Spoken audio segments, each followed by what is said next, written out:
podcast where we discuss all the trash reality TV we love to hate. I'm Tanika, and just right off the bat, we're just going to say that Ava is not going to be with us on this episode, but hopefully she will be back with us next week. So I have a few things right off the top that we're going to discuss before we jump into the episode. So, first thing, we do have a couple of announcements. So, the first announcement, Love is Blind. Season 5 is coming in September. We don't have an exact date. We also don't have a trailer yet, but it is coming, and this is a show that we will be covering once it starts. So I'm assuming also if we are starting to announce the new season that we're going to have an After the Altar for season 4, which we will also cover once that comes as well. Hopefully it's better than the last one. And hopefully we don't get any spoilers, because we did get quite a bit of spoilers with the last Love is Blind. So hopefully it'll be a lot better this time around. But yes, that's where we're at with that announcement. 90 Day UK, guys. It's coming. It is coming on July 16th. Yes, July 16th. So we will be covering this. We did mention this, I believe, in our first episode, that we would be covering this episode, like the season. So we can quickly go through who we're expecting. So we have mainly all new cast members, except for who I already announced in a previous episode. We're getting Katie and Alejandro. So we will have them. They're the only returning couple, which is a little sad because I did want to see, what was their names again? The one who answered his phone during his wedding. We wanted to see him again, but maybe they're not together. So the new cast, we have a hairdresser named Shane. I'm not sure if it's a man or a woman, so I was referred to there 27 from Devon, and 28-year-old barber Mert, who is from Turkey. Then we have a father of 2 whose name is Michael. He's 37 and from Essex. And he is with Mercy, who is 28 from Kenya. And they met on a dating app back in 2021. Then we have a single mom, Louise, who is 39 from Gloucester. Hopefully I said that right. I probably didn't. Who met a 29-year-old rapper named Jose from Colombia. Who also met over social media over a year ago. Then we have Robert, who is 47 years old from Glasgow. And Assel, hopefully that's Assel. It's very close to something else, guys. If anyone has watched the movie Maid of Honor or Man of Honor, I think it's what it was called, that name came up. Just a little throwback movie there. And Assel, who is 35 from Kazakhstan. And they also met in 2021. There seems to be a theme here with 2021. And then we have Tion, who is 21 from Derby, who is a self-confessed princess. This is going to be a problem. And she is with David, who is 24 from the DR. And last but not least, we have Rebecca, who is 27 from Chesterfield. And she is with Christian, who is 29 from Argentina. So this is our cast for 90 Day UK coming on July 16th. So just a little less than a month away. So the only other quick announcement, guys, Bachelorette is coming in probably about a week, right? Yeah, I think it's coming very quickly.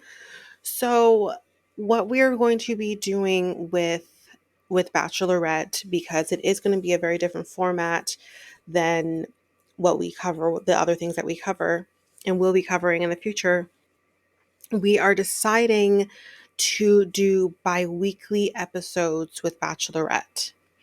So we will do an episode for the premiere, but after that we will be doing every 2 weeks. So you'll get an episode. We still have to figure out the days and the scheduling for that, but you'll get an episode when it airs, and then we will do another one 2 weeks from then. We will be covering the previous week and that week, if that makes sense. Okay. We'll keep you updated on that. Maybe as we get along through the show, when we get closer to the end, we will probably adjust this a little bit, especially when we come to the men tell all and the finale and the final rose. We will maybe change that to doing it every week, so we're on top of things, especially with the men tell all, because it's always juicy. So we will probably do that same week, but we will keep you posted as things go along with that show. But this is what we're going to do for scheduling purposes, just because we are being inundated by Matt Sharp Productions. So we're going to do it this way for now, and then we'll pick it up towards the end, depending on how things go. So that's it for the announcements. I do have some hot goss. So let's jump right into the hot goss. So, guys, Amanda. We all know Amanda and Razvan. So this has come out that there is potentially some weirdness going on with their relationship. So as we know from the show so far, Amanda's husband, Jason, died in early 2022. And someone did some sleuthing and found his obituary page, which gave an exact date of when he passed away, which was March 19th, 2022. So it's now being alleged that there is some weirdness going on with their relationship. As I mentioned in the show, they say that their relationship didn't begin until late 2022. That might not be true. And here's why. The reasons that they think that maybe their relationship may have started before her husband's death is because of Razvan's TikTok, which shows a tribute he made to Amanda dated May 4th, 2022. So we're saying just a couple of months, or just shy of 2 months from her husband's death.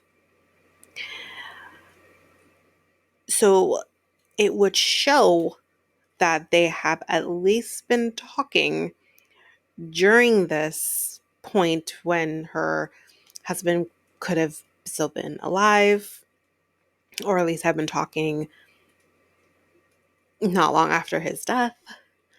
And that his posts to her definitely showed some flirting going on. So we're going to get into everything Amanda and Razvan very quickly because, guys, I have thoughts. I really do. I have thoughts on their relationship. Or really just her, to be totally honest. So the next quick segment we're going to go to, I have a bunch of 90-day memes off the official 90-day Twitter page that I'm going to share with you guys. I'm going to read some on the pod, but I'm not going to read all of them. But all of them will be posted on Facebook and Instagram. So for the segment, memes heard around the world. Still workshopping it. So meme number 1. 30 years old, giving hickeys.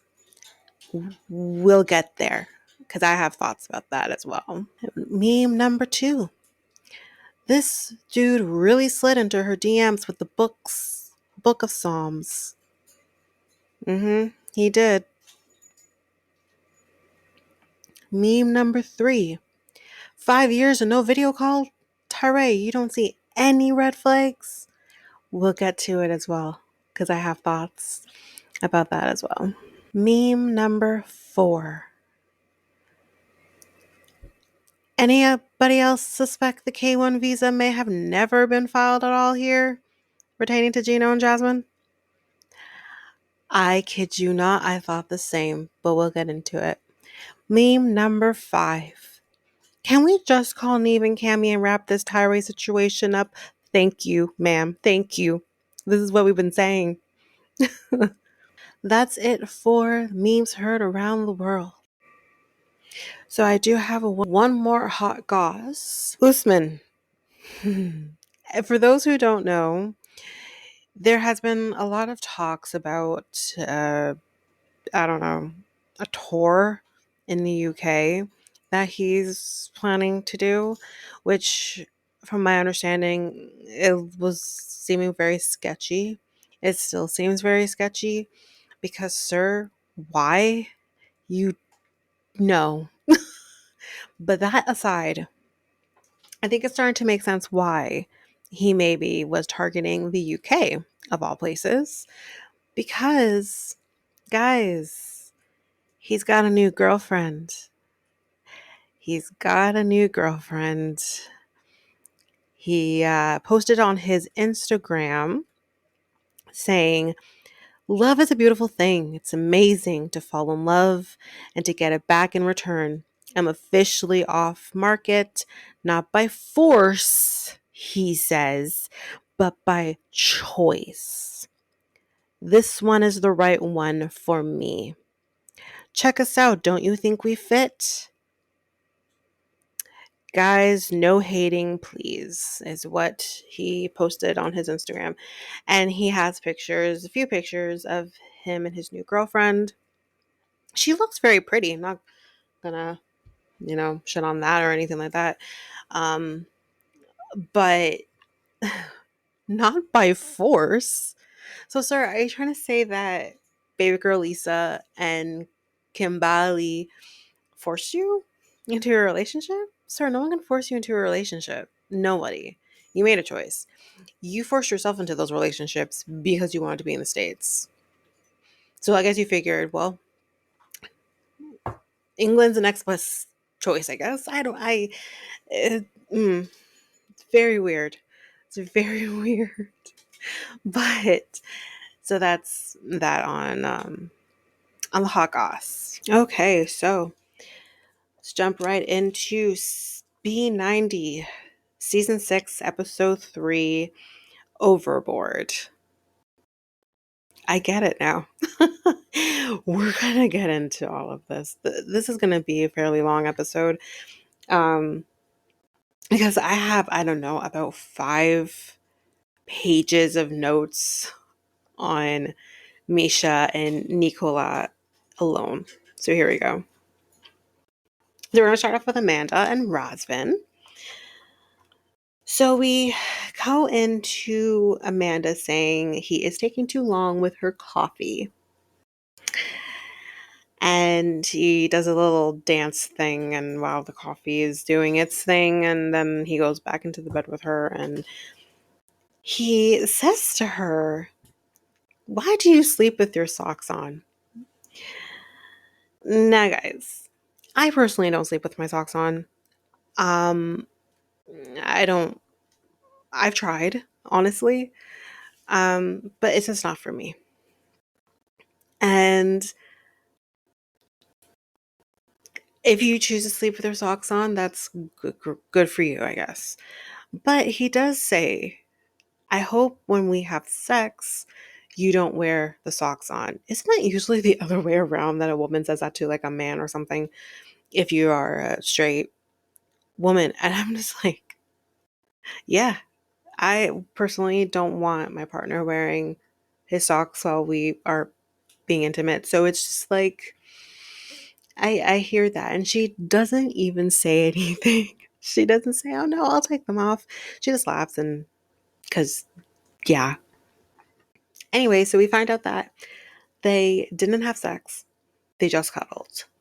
However, and this goes back to the one meme that I read, he says that she must have been really horny because she started sucking on his neck and he is doing the sucking face. And guys, she gave him a hickey because you could see this disgusting, like, mark on his neck. I'm just going to say, full disclosure right off the top, I am not for hickeys. I hate them. I don't give them. I don't particularly like when someone gives them to me. However, I haven't had a hickey been given to me since I was in my early 20s. So I have not experienced that since, and I'm not about it. That's just me. Um, but you're a grown ass woman. Why are you giving this man a hickey? It's not necessary. But anyway, moving right along. They're going to go explore Romania. I believe they're going to a place called what they refer to as Old Town. And she says, "Yeah, go shower because you stink, and take the bath, take the box of tissues into the bathroom with you." Why are we still focusing on this box of tissues? Let it go, ma'am. You're the one in the wrong here. Um, so he says in the moment that he felt strange for her because she hasn't been with anyone else besides Jason. And he asks her, like, "How did this make you feel?" And she, says the what you expect her to say at this point, that she, yes, it maybe felt a little strange. She's not used to being with a man anymore, but she says, "I love you and I feel happy." Is it just me, or when they say "I love you" to each other, it's just the weirdest? It feels forced. That's what it feels like. It feels very forced. Um, so yeah, it was a little weird for me. So moving right on past that, she says in her moment that, it was kind of strange for her, but she felt she connected, but she's nervous and she's scared. I could be saying this wrong, but I think that's basically that she felt the connection with him, but she does feel nervous and scared. And I mean, those are all normal emotions to feel. Um, no matter how long it's been. But again, we'll get into it. He then asked her if he was a good kisser. She says yes. Why are you okay? When a man asks somebody, or not even just a man, anybody asks somebody, "Am I good at kissing?" or "Am I good at, was that good for you?" It's, if you've had sex with somebody or something, it shows your insecurities as well. It shows that you're not confident in what your abilities are in intimate situations.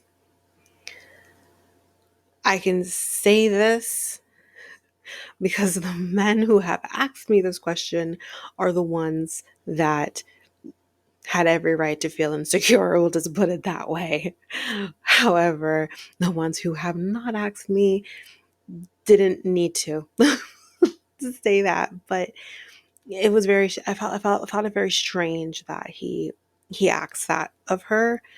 Um, but then again, it also just makes sense. It just kind of goes to show that all of this that he's doing, he's clearly trying to maybe he's trying to overcompensate for something lacking that he feels is lacking, or whatever the case may be. So yeah. Um and he she says that she feels guilty. We've talked about this before. She must have said she feels guilty about 4 or 5 times in this episode alone. um so now we are in Old Town, and we find out from her that something happened before they left. And we find out that her son, JR Jr., was talking to Razvan and then tells Razvan, "My dada died." That's what he said. Then, Amanda kind of gets involved and says, your dad may be gone, but he's always with you, and says the right things in that moment to her son, but then he runs away. And she said it completely caught her off guard. She does not know why he said this to Razvan and what prompted him to say this to Razvan. Girl, I know why. I know why. This is not surprising that he said this to her. Said this to him. It's not surprising at all, because when you are going to the airport with daddy's box in the back seat, he is saying, like, are you going to be sleeping in the same bed with Razvan? And then when you get to Razvan's apartment, he then proceeds to ask you again in a different way, where's his bedroom? Where he wants to know where his bedroom is in comparison to where you'll be, quote unquote, sleeping on the couch. And then now the following day. This goes to show, Amanda, that your children are not ready for this at the bare minimum. I also don't think you're ready for this, but I'm not surprised, and I'm not his mother. I'm just an observer, and I can tell, something is clearly bothering him, because he's not this is a thing. And we talked about this in our first episode. Children are not dumb.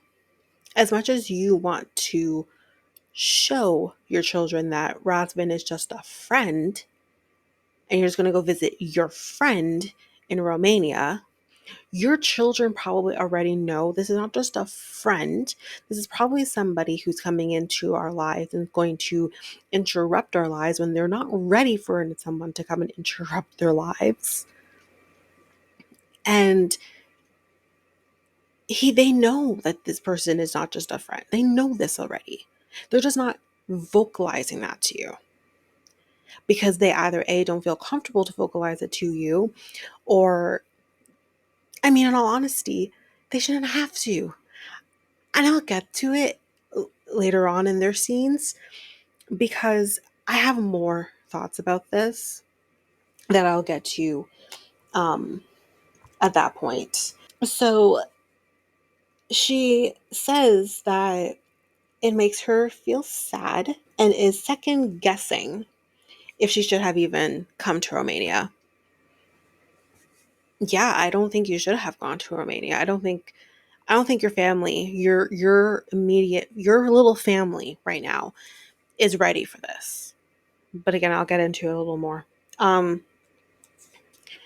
Razvan is doing his very best in this moment and says, you know, you are a good mom, and I know your children come first, but he says, you made the right choice in coming, and says it's a chance for us to grow our relationship.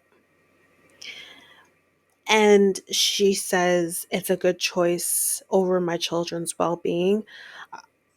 Uh, uh, um, if you cared about your children's well-being, Amanda, you would not have gone to Romania in the first place. You were being, and it's such a weird situation for me because I don't want to shit on her for moving on, trying to move on if it's appropriate to move on and find love. She deserves that. She's young. She still has her whole life ahead of her. And I understand that. On the other hand, it hasn't even been a year. You're not asking. Before, this is what I feel like she should have done. But here's the thing. She's lying to her children. So this is the problem I have. And again, I said I will get to it when we get to the last scene with her and him. You're lying to your children, but if you chose to tell your children even a half truth, you could have then said to them, guys, do you feel comfortable with me potentially being with somebody else besides your dad? You know, you don't have to go into the details about the conversations you had with Jason, because Jason, yes, gave you the okay, but I don't even know if he thought you would do within a year. Like, I can't speak for him. I don't know him, but I I feel like if you could have at least had that conversation with them, you could have at least then gauged whether or not you felt that they were ready for someone to come into their lives. She's doing this ass backwards, is how I feel as she's doing this right now. And it is she's starting to annoy me. And that's the thing is, it's so touchy with the people they've chosen. Everyone's sad, but like, she's bothering me. Anyway, um, she asks Razvan how you would feel if I left early, and he says like he would be upset. He wouldn't be happy with this choice if she did. But again, he's not saying I'm going to be mad at you if you leave. He is saying it's a human response for someone to say, I'm not happy that you're going to leave, but I have no choice, right? He's just saying it's going to be a human response in that moment. You know, it's going to be tough for me to watch you leave at the end of these 3 weeks, basically. It's probably what he's thinking. But then I'm going to have to see you leave earlier than that. Like, yes, it's a human response. Again, I'm going to get into this too. If you worried about your children's well-being, you wouldn't leave them for almost a month to go and be with your boy toy. But anyways, back to this.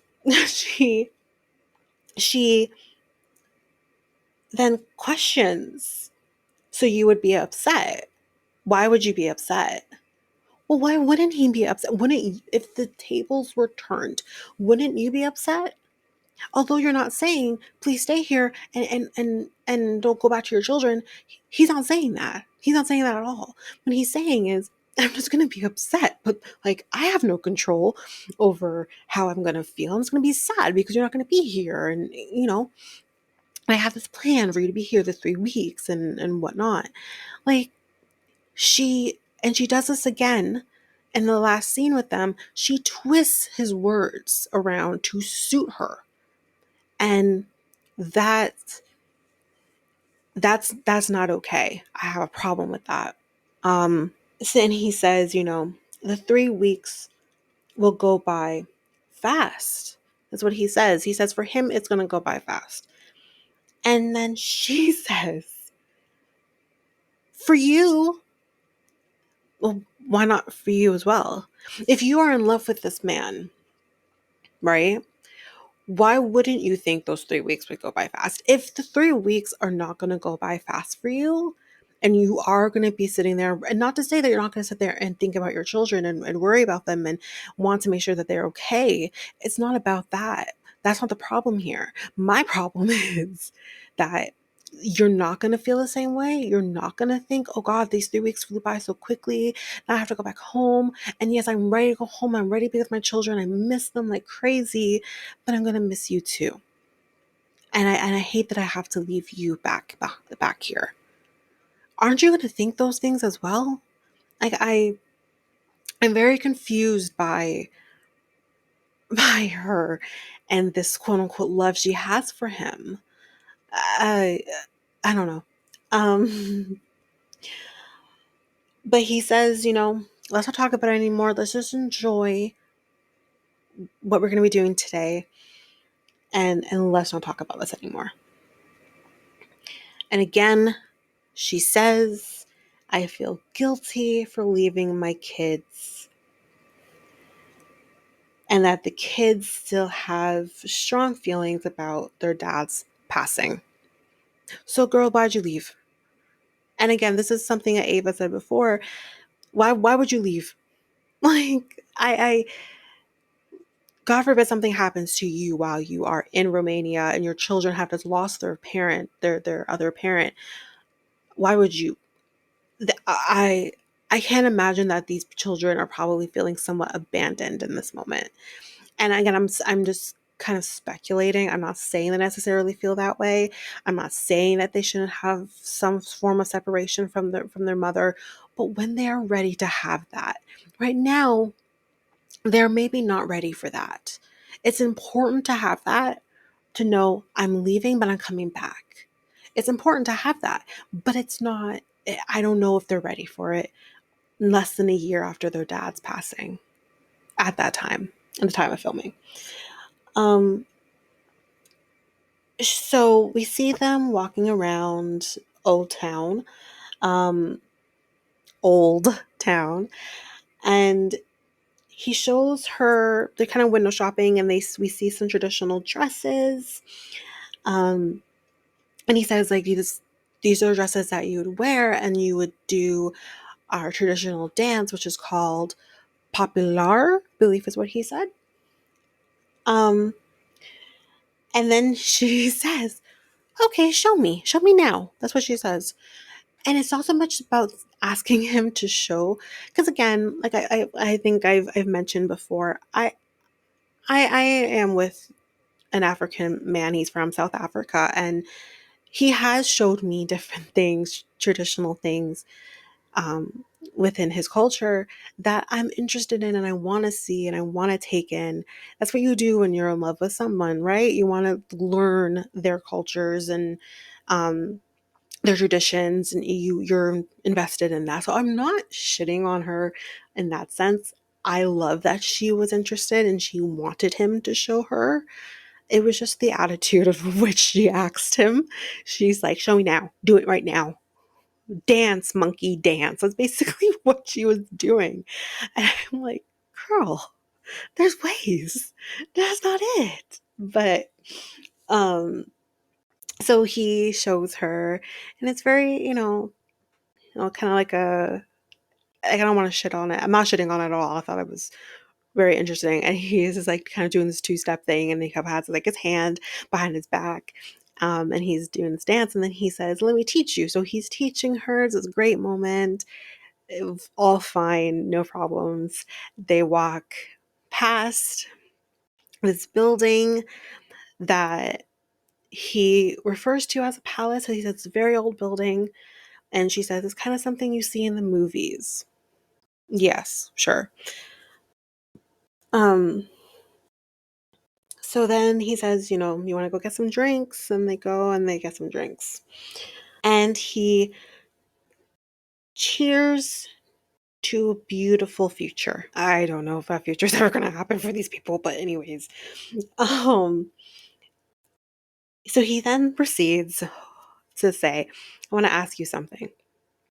And then for those people who watched the trailers from last week showing this scene, you think, oh God, is he going to propose to her? But in the same time, like, okay, I know how you operate, Matt Sharp Productions. I know he's not actually going to propose to her, but that's the vibe you get. And even in the moment, you kind of thinking she is thinking he's going to propose to her and says, like, you're going to do something silly. Like, that's kind of what she's but also in the back of her mind thinking, oh God, is he going to propose and I'm going to have to say no? Like, that's what I think maybe was going through her head.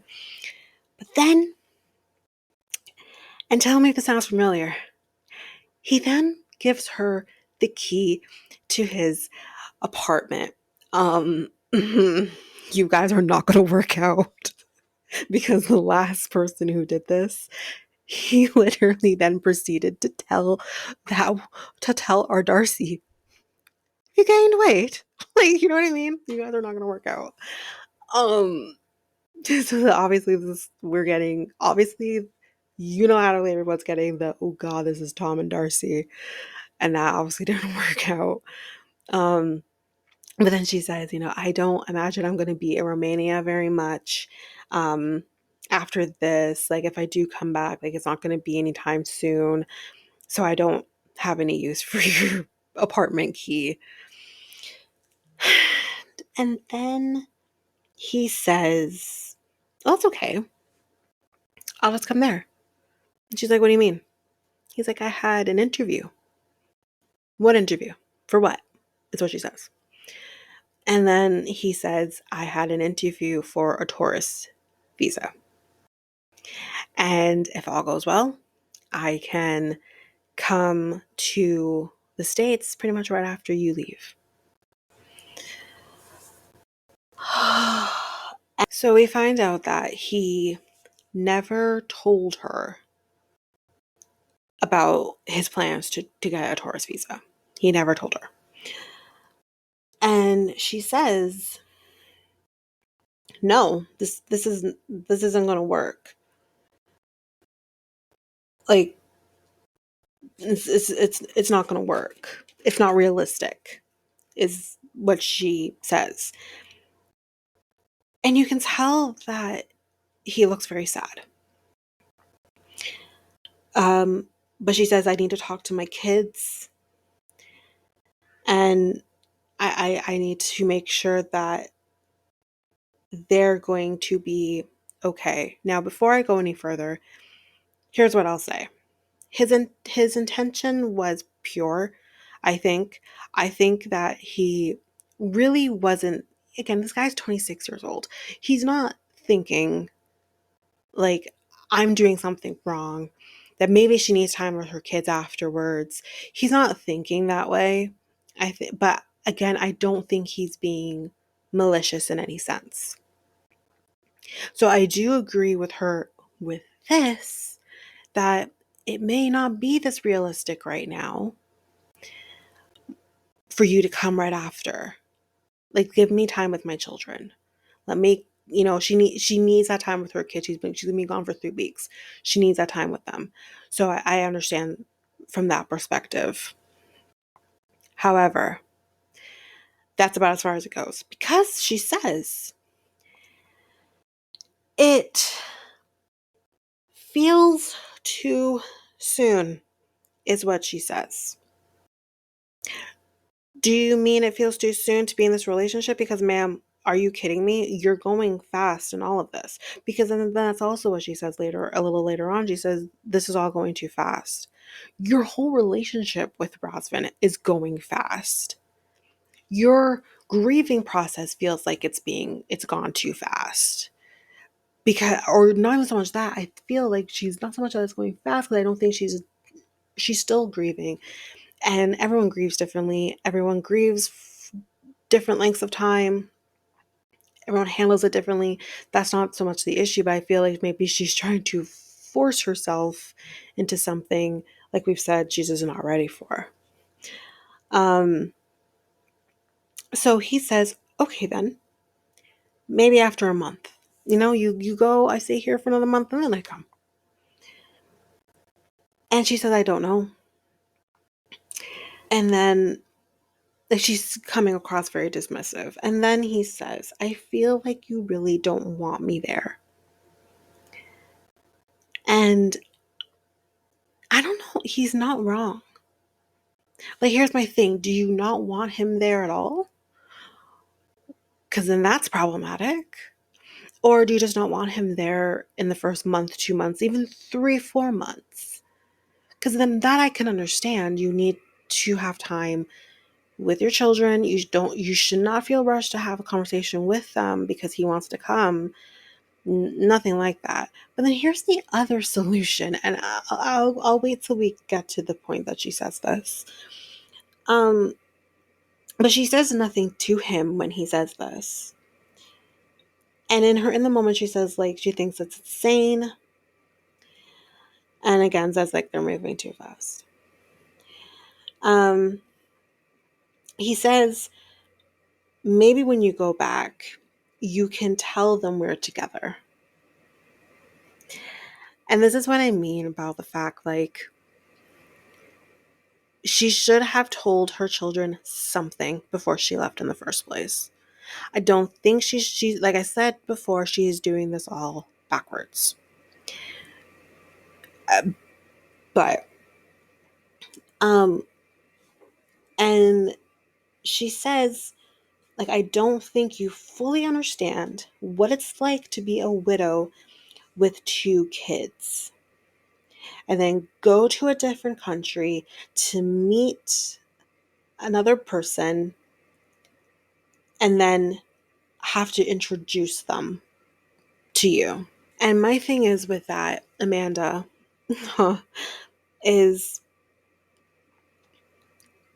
maybe to some extent, yes, he doesn't understand what it means to be a widow with 2 children. He hasn't experienced this, nor is he a father, so he hasn't experienced this, and he doesn't understand.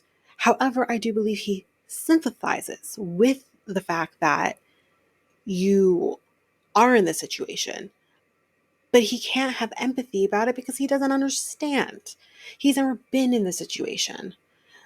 And I don't think she should have an expectation that he should understand, but that you should have the expectation that he has sympathy towards what you're going through. That is understandable. But it's just, you can't be upset with him for not understanding something that you're putting yourself in. You then can't say, you don't understand and then have to leave the country and come. You made those decisions. You made that choice. Razvan didn't say, oh, come here or what, or, maybe that would have been the end of your relationship. But then you say, thank you for the experience, and you move on. You don't have to go to a different country in order to keep this relationship if it doesn't fit your lifestyle, it doesn't fit your life or what you're going through right now. You can't get mad at him for that. It's so angering to hear like what she says and what she says to him. But so he says to her, like, I understand that the kids come first. Or actually, might have said this in the moment, but he says he understands that the kids come first, but that he also feels that she's not doing anything to prepare the kids for the relationship she is now in. Yes, I agree 100% with that. You can appropriately prepare your children in a way that doesn't hurt them and doesn't hurt you. But then again, because of the fact that if your children say, no, I don't like this, I'm not ready for this, I think that's the problem. She wants her cake and eat it too, and you can't. No one can. So he says, like, I'm sad about how everything's kind of going right now. And she says, and this is the part that I'm going to get at, and then I'm going to make a suggestion here. It says they would not be okay, her children, would not be okay with him coming and staying in their home right after she comes home. And I agree, maybe not. They won't be okay with that. But why does he have to live in your home? Why can't you then? And I don't know her financial situation. I don't know what she can afford. And I don't know what he can afford. But he does have to show some sort of proof that he can take care of himself while he is in the country. At least that's what they do in Canada. I'm going to assume it's fairly similar in the States as well. You have to show proof that you can take care of yourself financially while you are in the country. So even if you go halvesies, or, he stays for like a week at most, depending on what he can afford, and put him in a hotel. He doesn't have to stay in your home. There are ways to figure that out. And if that is the way you're going to go, well, then you say, listen, don't come now. Save up some money so that you can stay in a hotel if you insist, because don't your children go to school? Don't your children go to school? I believe Junior is 4. I I might be wrong there, but I think he's 4 years old, and her oldest is 6 or 7. So they would be in school. So then you have the day, and I guess like if you're working, you can take time off or whatever. You can plan for this ahead of time, but you can spend the day with him while your children are in school. If you're not ready to tell them anything, or you're not ready to rush into anything, and you don't want him in the home, then you can gradually introduce your children to him, in a way that at least they have their home, their comfort in their home with him not there. There are ways around this. So I feel like she is making excuses. But he says, I just don't want to have to wait a year to see you. And then she says to him, are you trying to tell me that you can't wait a year while I figure out how my children are going to feel? Twist. She twisted his words yet again, the way she did earlier. And I said, I'm thinking to myself, and listen, you can't then do it, because that's not what he meant. You're trying to twist what he says to your narrative, and that is not at all what he said. He did not say that he's not willing to wait for you. That's not what he said. He said, I just don't want to wait a year to see you again, because now I'm seeing you, and I'm liking the fact that I get to see you, and you know and then I have to wait a year to see you again. Like, that's gonna drive me nuts. I'll do it because I love you or whatever, but like, I don't want to do it. I want to see you. And then she has to twist it and be like, "You're not willing to wait for me." Well, that's not what he said. This was at the moment when I'm like, this whole scene is at the moment I'm like, you are, you. In the words of Taylor Swift, I'm the problem. It's me. So I'm like, no, you're it's very multi-layered, and that's the problem here. I think she is a princess. I think she is spoiled. I think she gets whatever she wants, and I think there's a little bit of that. She's always and then anyway, we'll get past that part. But then there's the fact that she's not ready for a relationship. So you have these two things just kind of colliding, and you're getting this selfish person. I think she's selfish when it comes to Razvan. I think she is also a little selfish when it comes to her children, and which is okay. You mothers are not just mothers.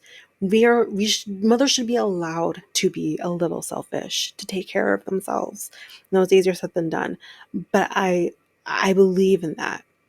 I believe that women we're not just mothers.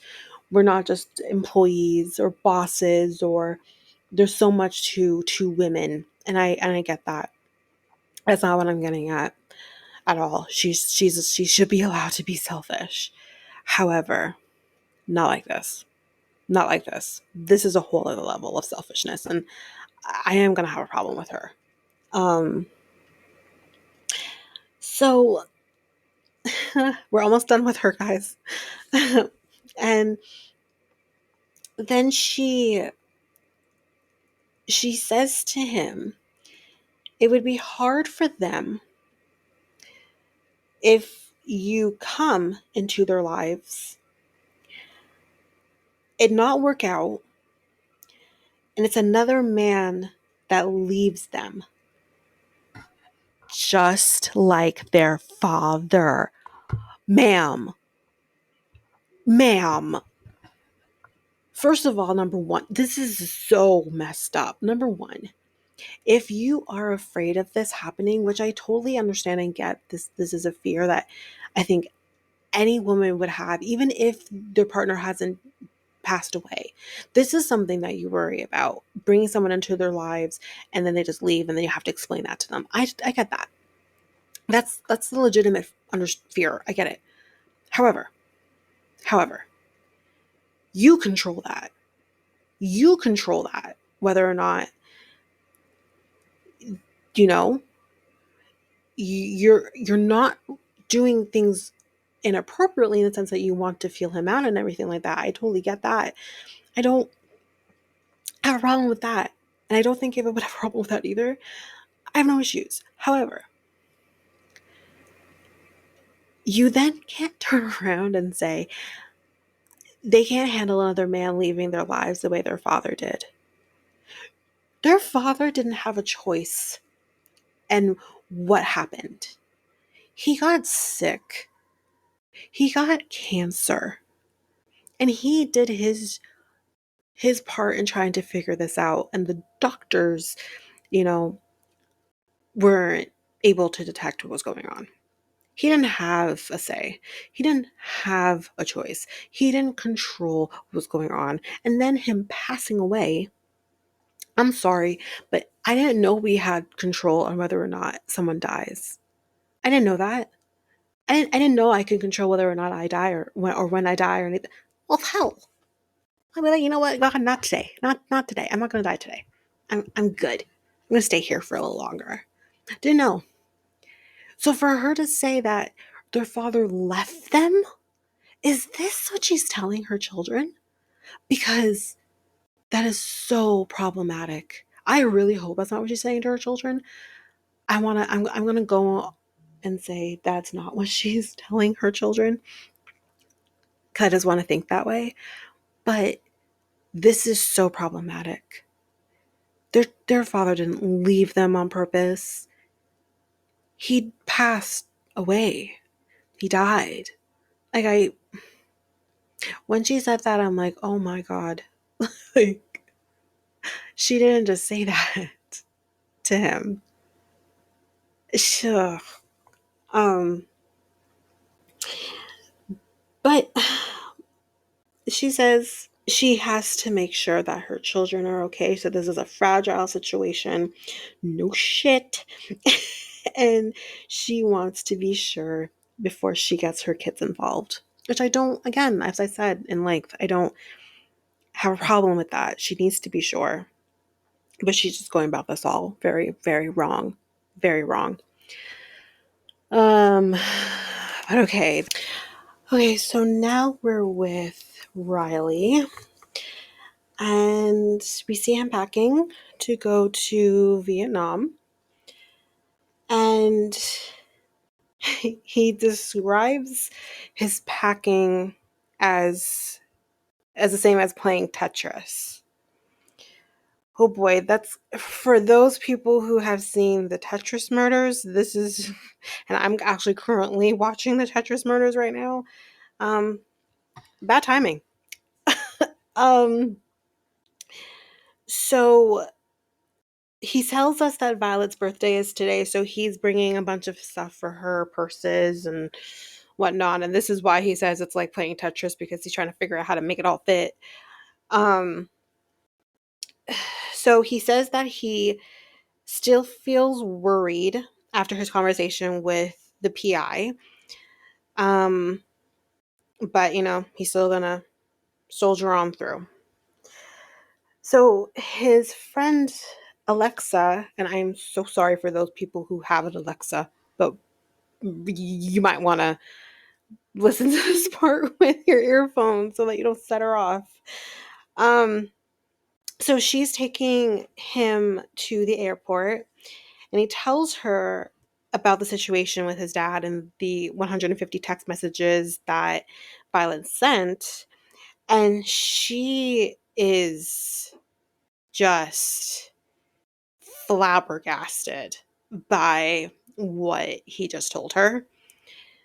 And she says that is so manipulative and that is a huge red flag. I agree. I agree that she's definitely being manipulative and this is a huge red flag. And I I don't think he should be going. But then again, if he's the one who's paid for this ticket, which I'm not sure if he really did, he's still gonna go. So then he brings up to Alexa that he that he spoke to the PI. And she says, if you feel the need to have a PI follow her, there's an issue. And again, also agree because we do have an issue here. And he says, that's not true and that he just needs to overstand stuff. Not understand, but overstand. That's so stupid. But anyway, he's changing the narrative here because clearly he thought this was an issue when he found out about these text messages going to his dad. So now why are you telling Alexa that it's not an issue? You just need to overstand. If you're going to lie to your friend about what's going on, then don't bring it up. She says that you need to have a relationship with a foundation that consists of trust and honesty, which, yes. And she says that your foundation has super cracks. Not just cracks, but super cracks. So, he doesn't really heed the warning or anything, but he says, he really wants to have a family and he's ready to be a stepfather. I hear that, but I don't think this is going to turn out the way he wants it to. I think he could just save himself a lot of time and a lot of pain. So then we see that the first stop he has made, so I guess he is doing a connecting flight. So he flew from Pennsylvania to LA. And then he says the next stop is going to be Singapore. And we see that Riley has met a new friend named Tony while waiting for their flight. So they're actually going to be going on the same flight. But Tony is going to be going to Taiwan to meet his lady friend named Pacha. What is happening? How did these two people find each other? Anyways, 24 hours earlier, we are with Violet, and she's going to go do some vegetable shopping. And of course, you see her kind of bargaining with the woman, saying, I'll pay this amount and I'll buy more and whatever. And eventually the woman's like, stop bargaining. So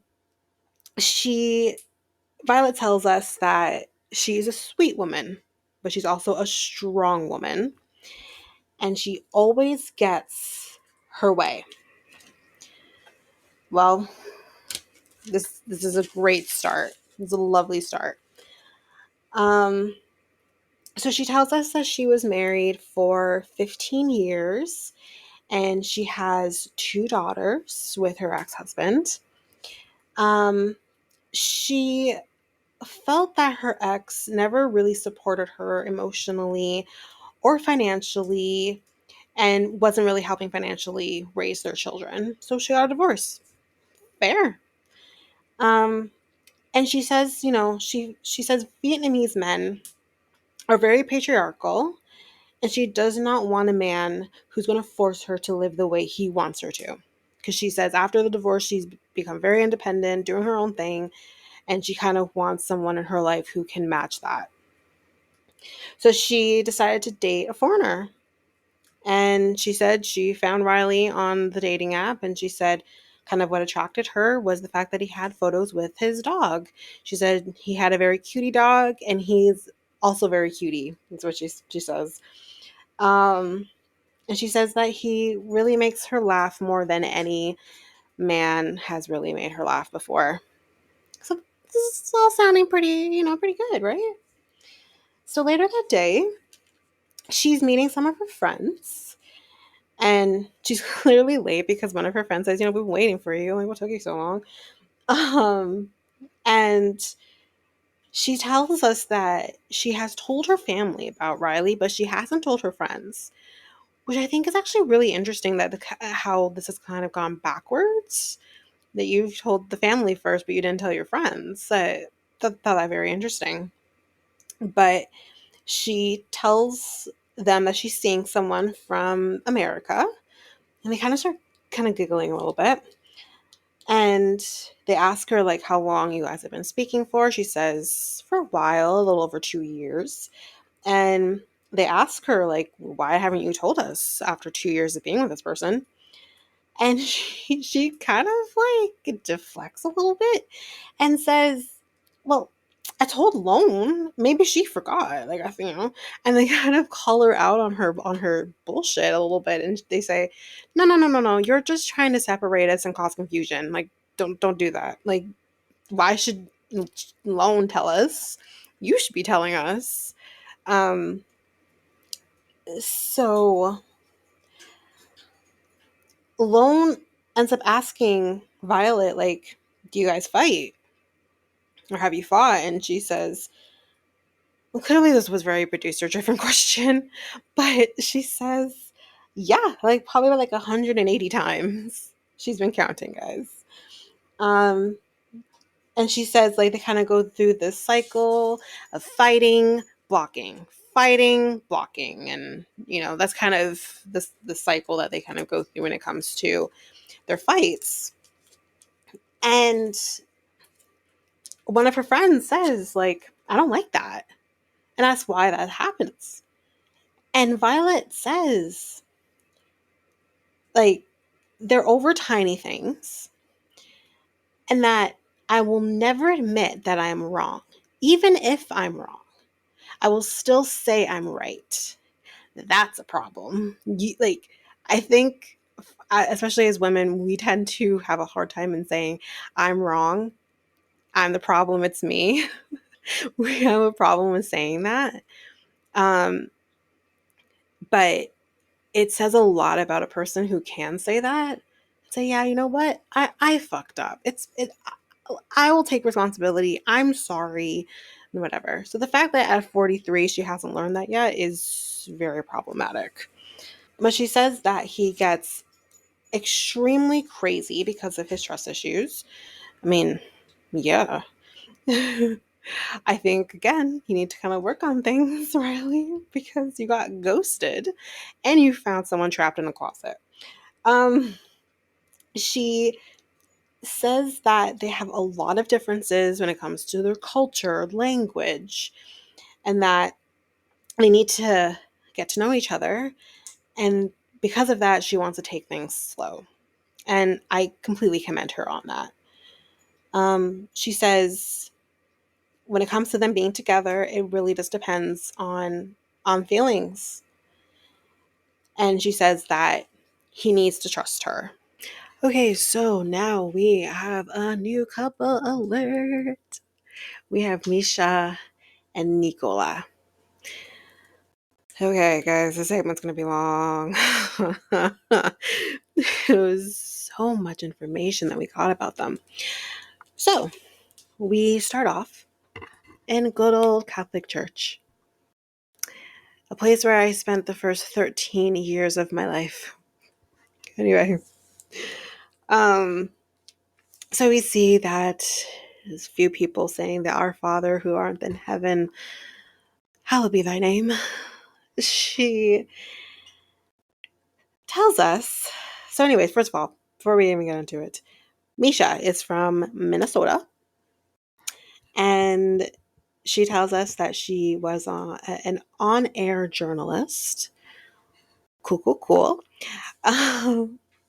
She tells us that she was not raised with any religion, but about 10 years ago, she had a spiritual awakening. She goes on to tell us that the spiritual awakening consists of this. She was vacuuming, right? And she had a vision of two suns descending from the sky and landed in front of her window. Okay. And then she says that she thought she was having a heart attack, and she slunk down to the ground and heard a voice in her head telling her to pray. And then she read the Bible from beginning to Revelation. Oh, God. So, kind of just unpack this for a quick second, because I swear we have people like, I don't know, Manson, who have these types of visions. I'm sorry, but if I had a vision while vacuuming that these two suns were descending from the sky, and then I heard a voice telling me to pray, I'm going to the doctor and being like, something's wrong. Something's really wrong. I mm, okay. Anyway, we're gonna move on. um, so after this vision that she had, this led her to the steps of the Roman Catholic Church. And I believe I said in a previous episode why. And again, I say this as a Catholic. Well, I wouldn't consider myself a part of the Catholic Church anymore, but I was baptized in in a Roman Catholic church, and did go to Catholic schools, elementary and high school, and yeah, why? Anyway, so she tells us that she met her ex-husband, who was a foreign exchange student, when she was in high school. And she moved to Sweden when she was 22, and they got married. And they have two daughters together. And then they got divorced. And she tells us that after her divorce, she became a party girl, went out a lot, drank a lot, went on dates, and, lived her life, And she said that post conversion, she got really lonely really fast because, and again, if you have been around Catholic people, really devout Catholic people, or even devout Christian, because, Christianity is kind of this big umbrella, and then we kind of all fall um, within that. But even if you come across Christians, you know, you you tend to get people who really want to preach to you, and it can become very uncomfortable. And I come from a place where my belief system, how I believe, is very personal to me, and I deal with my beliefs how I see fit, and I that's just how I kind of am. That's how I think my immediate family, meaning my mom, and this is how we are. That's my personal way of handling my religion. However, I do not preach to other people. I don't even talk to other people about how I believe or whatever. That's very personal for me. And religion is very personal. And I don't want people preaching to me. That's just not comfortable for me. And from what I can understand from what she says to us is that maybe her friends also feel the same, that they don't want to be preached at. And it can become very alienating. And I also feel sad about that as well. But I would say, listen, I want to keep our friendship, but stop preaching to me. There's a line, don't cross it. And if she still crosses it, then you're done. You know what I mean? But try. Try to keep a friendship with somebody just because they are devout. What devout in their religion? It's not even Catholic, just devout in their religion. It's sad. That made me a little sad for her, but anyways. Um so she says, as this is feeling lonely, she ends up meeting Nicola. And everything went in sync. So then we kind of began to go a little back and forth between Nicola and Meisha and for a little bit. And we are with Nicola, and he is 46. He lives in Israel, and he lives with his mom. And he tells us that it is normal in Galilee to live with your parent until you get married. So for those people who know, it's probably fairly it's pretty well known. You don't typically see a lot of Catholics in Israel, hugely Jewish. Um, but he says that he became a Catholic because of his grandmother. He didn't become a Catholic because of his parents. Um, and he tells us that he has a Catholic website that has traditional prayers that last for 9 days. I was very confused by this, but anyways. And just to quickly go back to saying that it was largely Jewish, he says that there is 2% of Catholics in Israel. It's a very, very small number of people. So then he tells us that he never thought he would be with a divorced woman. Because obviously, and we'll get into it a little more, it can become very problematic if you are dating a divorced person, if you then choose to get married in the Catholic Church. But we'll get to it. So he says, when he met Meisha, oh God, he says that she was lost and wanted someone to guide her to God. When I heard this, I said, oh gosh, this feels very, it felt very icky to me. That's the word I'm going to use. It felt very icky when he said this. So he apparently sends her a message saying, and I quote, you guys get used to the fact that I'm writing these down. So I'm not going to keep saying it, but I write them all down. Quote, he says, "You don't know me, but I love your post about God. Meisha, this is the most important message. Why?" End quote. Why? Why is this the most important message? Because you say so? Who are you? I'm, again, this is why I said this feels so wrong to me. It felt very, anyway, I was going to move fast. So she says that she felt like a newborn when she converted, and that his message came at the right time. Isn't this what predators do? You know what I mean?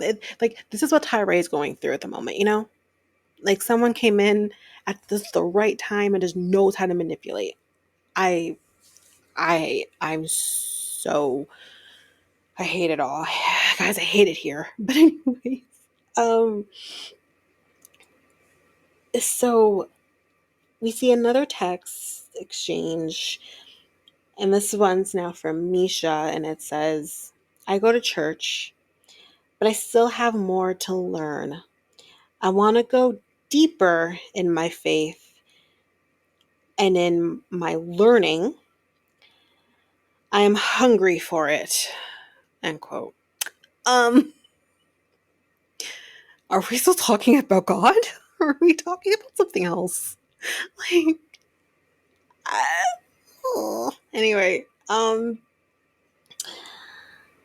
he he says, that she said, "You will be my Jesus boy."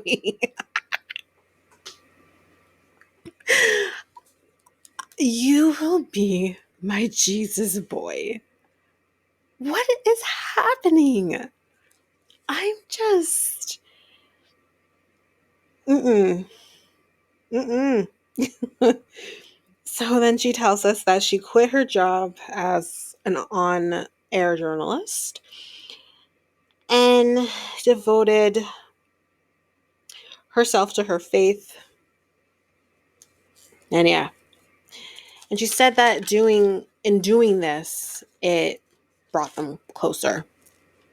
Why do you have to quit your job in order for your relationship to get better or to feel closer to somebody? Eh, Okay. So they said after that, they started texting every day for about 10 hours a day. And he says that he got insomnia because of Meisha. And no, you got insomnia because of you. And that's not the definition of insomnia. Insomnia is not a choice. Anyway, um, and we find out that they have been speaking for 7 years. So we then see her going to have drinks with her sister Taylor, and that she tells Taylor that she's going to be going to Israel in about 2 weeks. And then, guys, we find out that Nicola is a virgin. I mean, I wasn't surprised. We find this out. And he is celibate until marriage because you can't, in the eyes of God, have sex before marriage. It's a sin, guys. Now, well. Um, so she says that she is concerned because, okay, so you're a virgin. That's whatever. That's fine. That's your choice. I think she goes on to say he is a 46-year-old virgin. Cool. That I don't have an issue with that. However, what I have an issue with is that he hasn't had many girlfriends. And we'll get to when his last relationship was in a few minutes. However, she does say that she worries about whether or not they'll have affection, proper affection, um, that she needs from her partner because he doesn't have the experience in being in a relationship. And she says that, like, once you get into relationships and you learn from that relationship, you learn the do's and the don'ts of what you like and what you don't like and all that. He hasn't had those experiences and he's almost 50.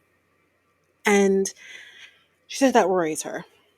Hell, that would worry me as well. Um, but anyway, here she's still jumping in. Um, so we find out that her sister Taylor has spoken to Nicola on FaceTime.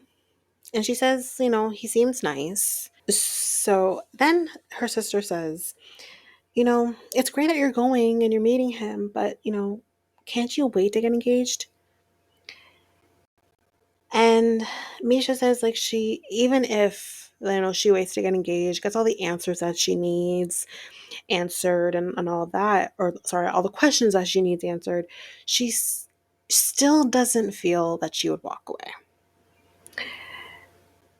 And I have a problem because she says, the goal here is that we get the K1 visa, he moves to the States, we get married. And for those who don't know, divorce is not an option in the Catholic Church. It's views. It's not an option. You don't do it. You get married, you stay married. That's what happens. And even if you're miserable, that's what you do. Um, and this is very problematic, honestly. And again, like we have talked about the fact that we are true crime people and we watch true crime shows and stuff like that. And um, but for those who know, there are plenty of cases of people who, well, I can't get divorced because it's going to be frowned upon. But what I can do is I can become widowed. As long as you become widowed, you can get remarried again in the eyes of the Catholic Church or really in the eyes of maybe any religion. I don't have a lot of experience with other religions, obviously. I've learned over the years, but I can only talk in this as from the Catholic perspective is, well, if I'm widowed, you know what I mean? And this is what happens. A lot of people end up going that route. You catch where I'm going with this. So, um, I do have a problem with this. And not to say that he's a crazy person, he's going to do any of that. I'm not saying that. But it's my thing is if you know this, that divorce is an absolute no-no, then why would you get engaged to somebody? Why him? There are other people who maybe can match your energy when it comes to your religion, who is maybe more on your level. And I don't understand her choices here. But anyways, um, so Taylor says, I hope you know what you're doing. And Taylor, I don't think she does. So next, we're with Nicola, and he's fishing with his friend Wazim. Hopefully I said his name right. Wasim. Um, he says that he is his rosary warrior. Okay. Have you any of you guys done the rosary? No, thank you. Like the whole rosary? No, thank you. This is a quick little antidote here, a little story. And I can only speak from my experiences. I can't speak from everyone else's experiences. But being in a Catholic elementary school, especially, we didn't really do this in high school, but in elementary school, we would always have what we call the rosary ladies come into our school maybe a few times a year, um, and they would do the entire rosary with us.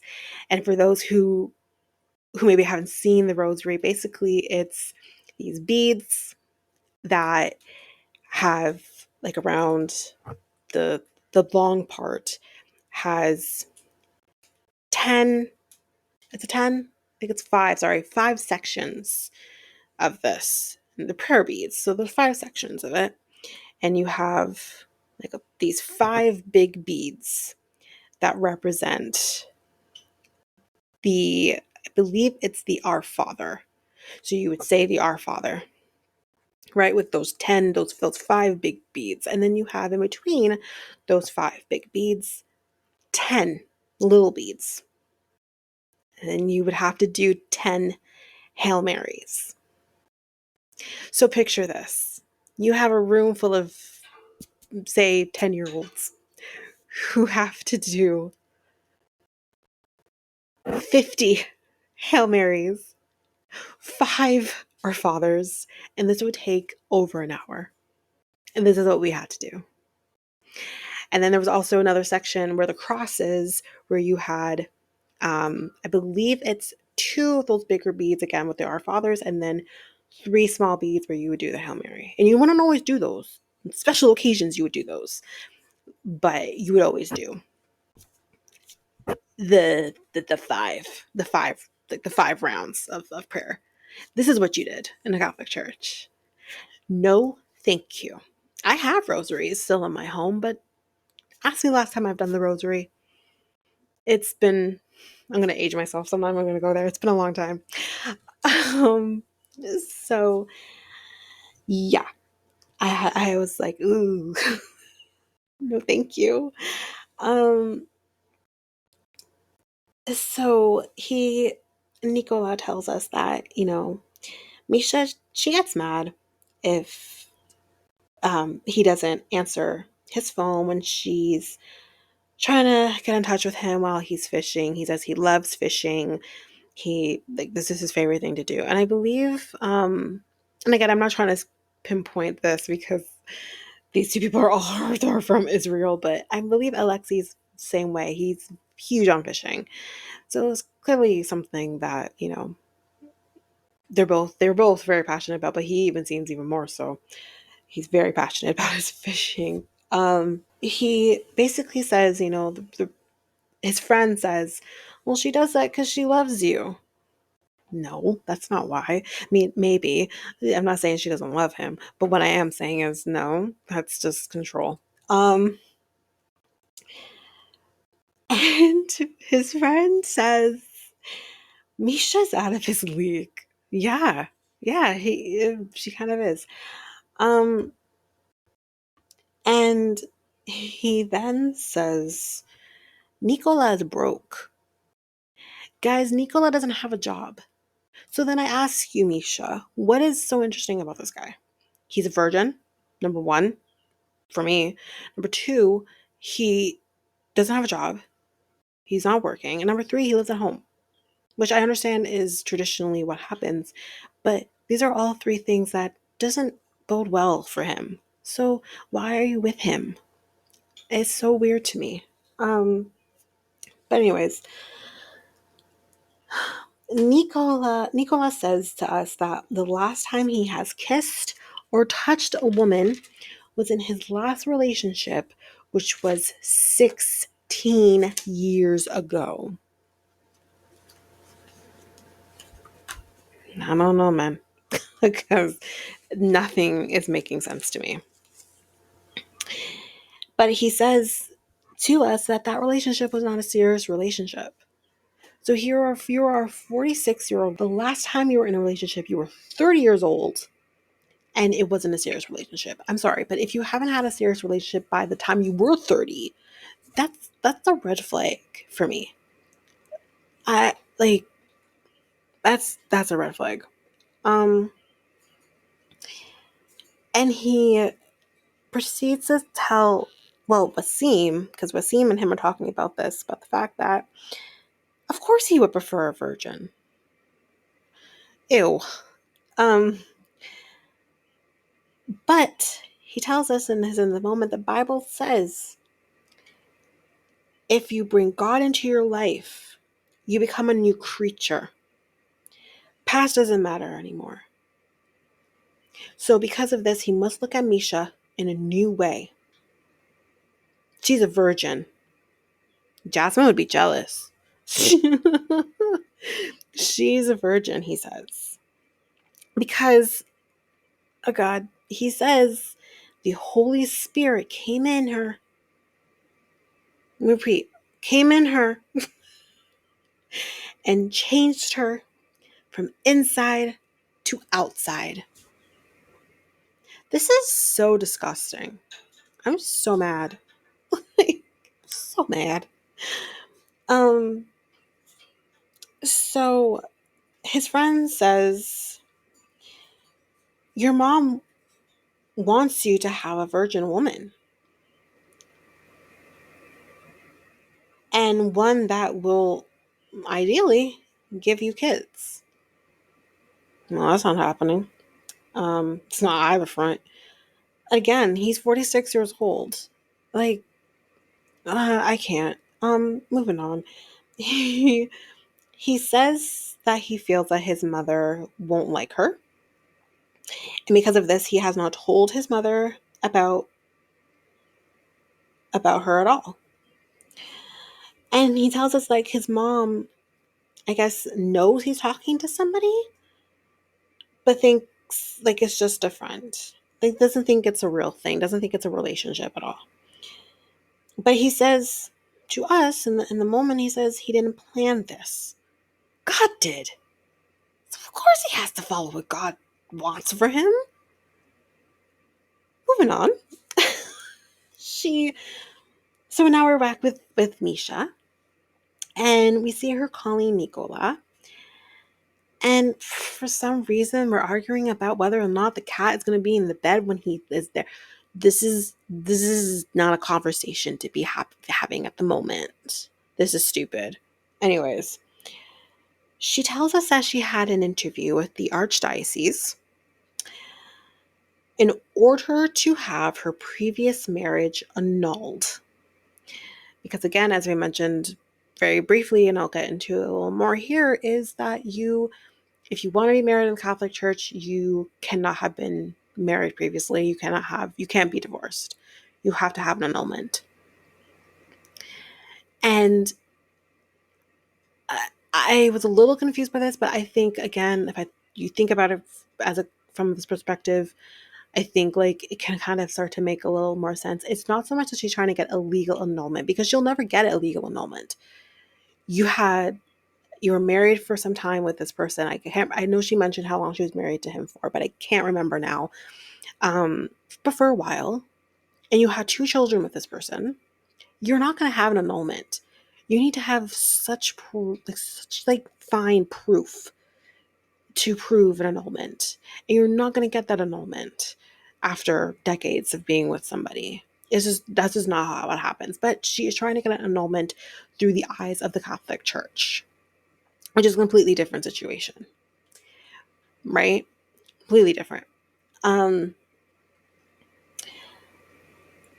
So yeah, so he says, like, this has to be done because we can't have a civil marriage because that's a sin. Because she says to us, like, it may not happen. We may not get this annulment because, they might be like, nah, girl, like, we're not giving it to you. We're not giving it to you at all. So she says, if I don't get this annulment, like, I don't know what would happen for our relationship. I'll tell you, he's probably going to leave you. 100% he's going to leave you. Because guess what? God has said, this is done. I gave you this path. It's done now. You're good now. You can move on to somebody else. That's what's going to happen. Then she is with her daughters. And hopefully I'm saying this one daughter's name correctly. I think it's Mariah, but it's spelled very differently. But again, I could be saying this wrong. And Sevia, I believe that's how you say their names. And they're looking at clothes, and clothes that she's going to take on her trip. And she says to us that she wants to have their support in this new adventure she's going on with Nicola. And Mariah, I feel like I'm saying her name wrong and it's bothering me. But anyways, she says that it would be very weird if she got engaged. And that it would be weird because they have not met Nicola in person. The daughters have spoken to him, and they said that it was very awkward because all he did was talk about God. All he did was say, I'm praying for you. We're trying to teach them about Catholicism, about God. And it just, clearly he doesn't know anything about these 2 children at all. He doesn't know them. He hasn't gotten to know them. From what I could tell from what they're kind of saying. We don't know him, and he doesn't know us. Because all he wants to do is talk about God. And say, I pray for you. Okay. So they say that, they don't want to be judged for what they do. They ask, very decent questions, saying that, like, if we have a boyfriend, like, what's he going to think about that? Like, what opinion is he going to have and whatnot? And she kind of makes excuse, in a sense, for him, saying, he is very devout in his religion. And and so am I. But, like, I can't predict whether or not he would preach about something or judge something or whatever the case may be.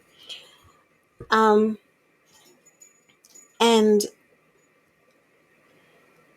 the daughter says that, we don't want to be constantly be judged for the decisions that we make. And that he is not our parent, and he should not have a say in what we do. And I agree with them. Of course, he's not their parent. These, you have one child who's actually an adult. You have one who is close to being an adult, and they've lived their lives with their mother, with their father, and they don't need you to come in and try and preach that. But that's exactly what would happen. I feel like they could have such issues because she says, like, my children are not a part of this religion right now, ma'am. They may never be a part of this, so don't ever think that they, maybe will have a spiritual awakening in their 40s or something, or I guess technically in her 30s at the time. Don't expect that. That's probably never going to happen for them.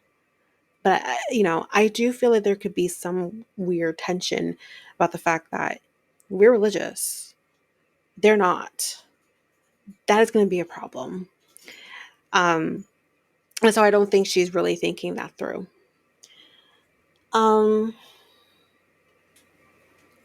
So she says that he has to accept her girls for who they are, or else, I guess.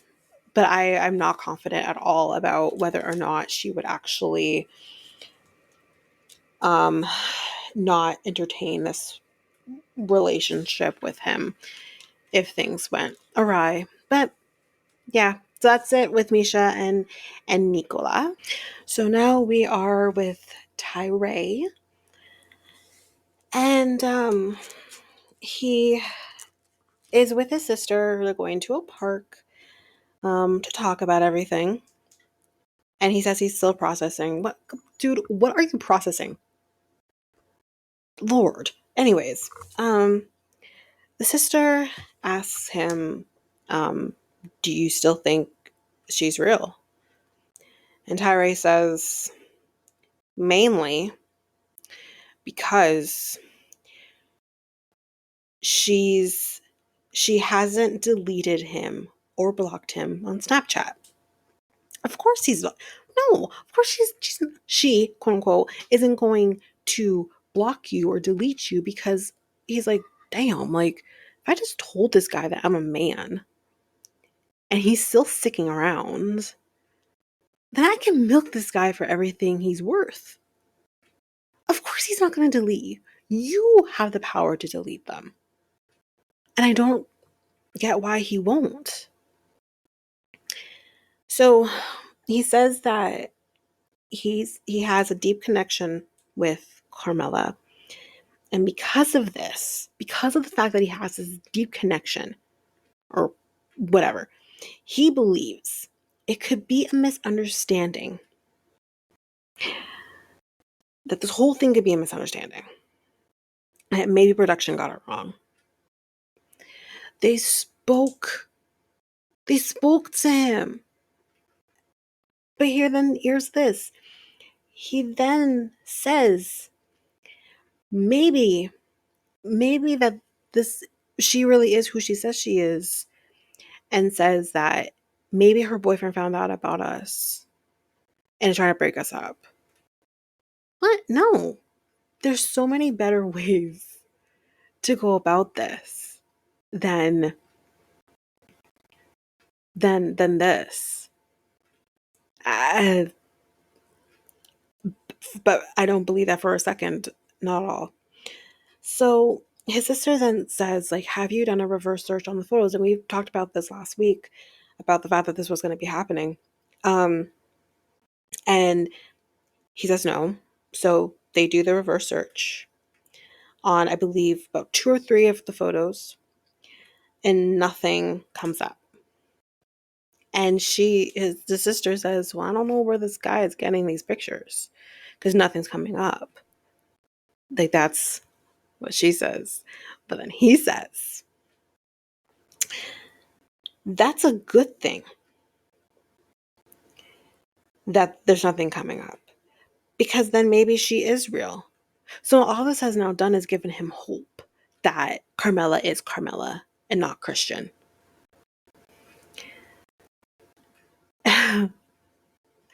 Sir, you said you watched Catfish? Because you know how many times they have done searches on photos and nothing comes up, but they're still fake? Like, I you, sir, don't watch Catfish. Like, you don't. Or at least don't watch it religiously. Because that is not how this works. It's not at all how this works. I can't recall if it's a stock photo, if anything comes up. But this is most likely a stock photo. The person is real. Yes, the person in the photos are real. But the person you're speaking with is not the person who in those photos. And I don't understand why he can't comprehend this. Why he's holding on to this so much. It's so frustrating. He talks about the fact that there is a message that production received from Christian. And he says, maybe I can look at that. It's easier than listening to the voice. I think I can read the message. So production gives him the text, and this is what it says. Hi! Exclamation mark, exclamation mark, exclamation mark, exclamation mark, exclamation mark. To think I cannot video call you because I'm not the girl in the photos. I know it's fucked that I have not been honest with Tyray. I have been lying him to for almost 5 years. At first, it was a way to get money since most of us are so poor here. I did start liking him, but I can't be with him. Feel so bad, but I really needed money. I'm sorry. I do love him, but I cannot be with him. He says he's more confused. Why are you confused? Here's why. Because the fact that this person said I can't be with him, but they love me. That's what he says. He missed the part where he said, I really needed the money. Everyone's poor here. You needed this money. Blah, blah, blah. You missed all of that. But you hooked, lined, and sinker to the fact that this man said, but I love him. This man needs some therapy in the worst way. His self-esteem is so low, it's sad. And listen, yes, he's an overweight man. However, that does not change the fact that he is a good-looking guy. He is somewhat of a catch. Someone out there is gonna want to be with you. And you don't have to lower yourself to this. If anything, if you played this right, he could have been like, yo, no, fuck this person. I'm out. This person has wasted my time, ruined my life, all of that. And he could have come on top. He probably would have gotten DMs and stuff being like, I'm interested. Instead, you're going to have these women are going to be watching you being like, oh, you're a simp. And we don't want to deal with that. We're good. Like, he played this all wrong. Anyway, he says, the fact that this person said love, he then equates that to, well, I don't say things like that just all willy-nilly. Love means a lot to me. It's not just a word, it's a feeling, he says. Okay, but tirade is because you feel that way. That doesn't mean that this person feels that way about saying love. There are people out there who throw the word out willy-nilly. But you don't know that because you don't know this person. I didn't understand how it came to how he feels about the word love, and then put that on how this person feels about the word love. It didn't make sense. um so the sister says, it's clear what's happening here. Yeah, it's very clear what's happening here, but doesn't know what Tyray is thinking. And she says, it's a it's a to Tyray, I should say. She says to Tyray, this person's a scammer. Stop wasting your time on this person. They're scamming you. He still can't hear that. He still's like, I don't know. They said they love me. Uh, so now we're with Gino and Jasmine. So we're going home from the airport. And guys, did you notice her makeup was perfectly flawless again? And his lips were back to his normal color? Come on, guys, don't fool us like this. Don't do that. But anyways, um, so Gino says, Panama's his second home, and he loves the tropical mountains, I believe he said.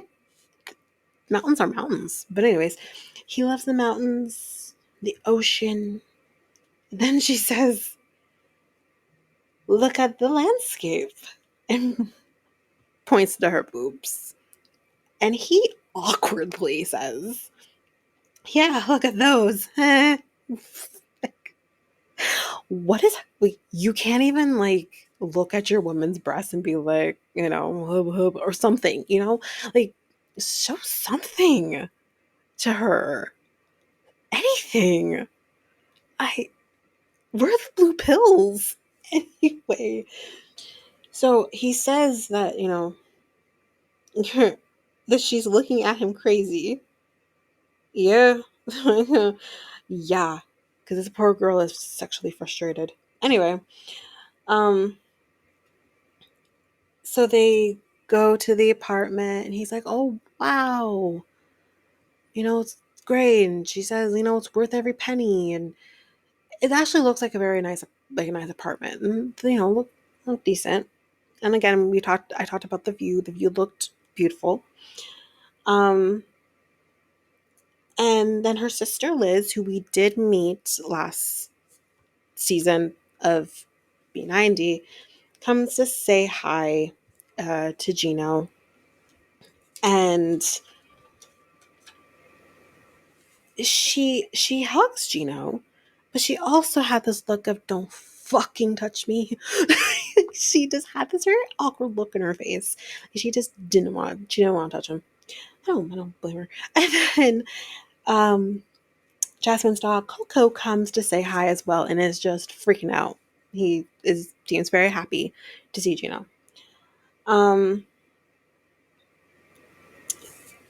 So anyways, we talk about the view. I won't talk about the view anymore.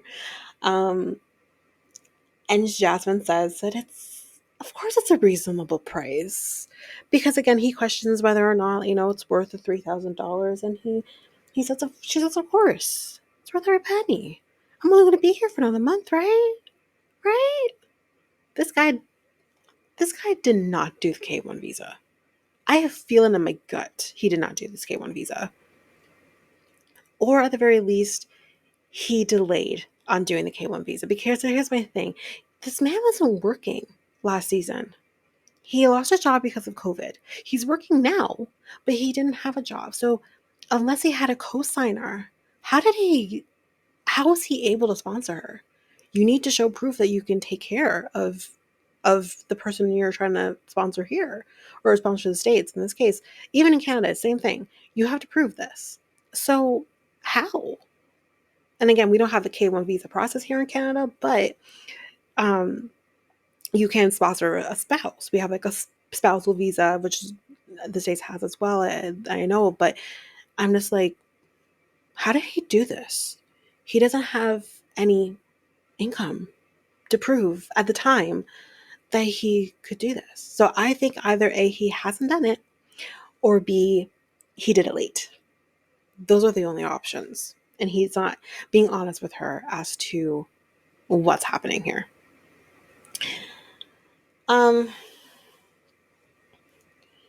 So Gino tells us that Jasmine never used to be into expensive things in the beginning of the relationship, but now she is.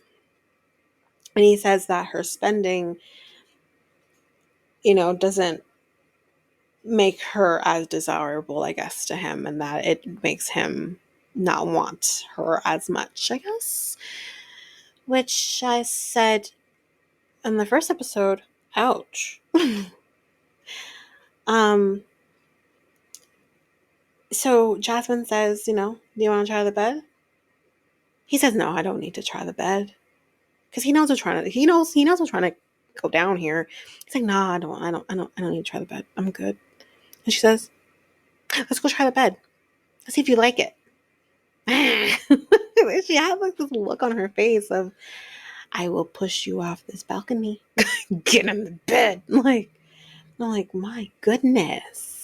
Guys, sorry, I had to take a little break there, although you didn't probably hear any difference. So just to kind of go back to where we were. So yes, Jasmine tells Gino to try the bed. She actually insists on him trying the bed, and he's like, okay, fine. And then as he's going, she has this look on her face of just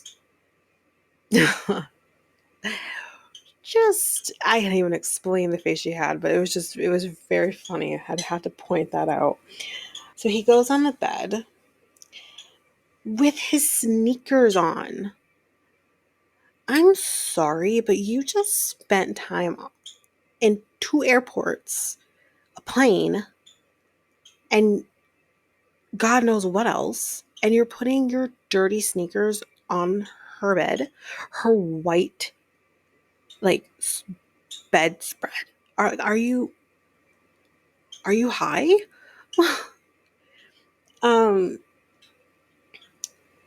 So she tells us that she can't remember the last time that she had sex. And she tells him, look at me. He doesn't open his eyes right away. But when he does, wow. He just has this look of, what? like he feels very uncomfortable is the word that I would use to describe the look that comes on his face. Then she says, I'm not wearing a bra. And do you want to feel? He says, no, I'm good. What if I did something similar and I'm like, I'm not wearing a bra. Do you want to feel? My man would be all over that. This is foreign to me, and I'm an onlooker. It's very foreign. I'm like, what? So he says, I'm just trying to enjoy the bed, and I want to feel how comfortable it is. Okay. And Jasmine says, you can enjoy me too. And this is where he tells us that her spending habits doesn't make him feel good, and it affects his desire towards her. Again, we talked about this. So then he turns and lies on his stomach. And Jasmine asks him, if you want me. And he actually says to her, stop asking me that. Sorry, guys, if you can hear my bird screaming in the background. Not sure if you can, but anyway, he says, yeah, like, stop asking me that. He says that he just wants to take a nap. And she lets him. She says, okay. And she says that I'm not surprised, but I am disappointed. So next we see Gino lying in bed, and the dog is just rubbing up on him, trying to get him to wake up, I guess. And then Jasmine wakes him up, and she says that, I am disappointed, but I had time to think, and she apologizes to Gino. And she says, let's reset. Um, and this is actually very good of her to say this, but she says, like, I know that our personalities are different. And yeah, that's very true. They are very different in terms of the personalities. And she says, she's going to cook dinner, and says, come with me. Let's cook together. Oh no, here we go. He says in the moment, and says, it's not that I don't want her, or, I'm not rejecting her because I don't want her.